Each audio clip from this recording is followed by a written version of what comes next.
Welcome to Samba Samba. Enjoy the video. You begin by powering down and unplugging the machine so no live power remains. This protects you and the SSD. Next, remove any user battery and ground yourself. Static can fry components. Open the access panel using the correct pH0 screwdriver. Keep screws in a tray to avoid loss. Use a plastic spudger to lift panels rather than metal tools. Once the panel is removed, locate the SSD. Its form and connector tell you whether it's M2 or 5-inch. You now focus on the drive itself. Identify its mounting style.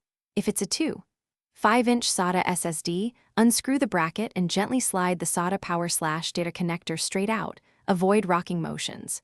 If it's an M2 module, remove the small standoff screw and lift the drive at a shallow angle, then pull it free along its socket. Take a quick photo of connector orientation and cables before removal so you know how to replace it. Make sure screws and standoffs stay tracked for reinstall. Once the SSD is removed or replaced, reseat it carefully.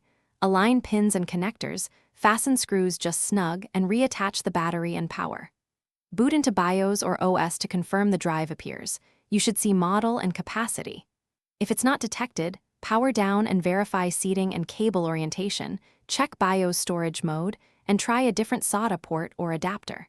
If you still have issues, swap in a known good cable or enclosure. That isolates drive versus host problems. Thanks for watching.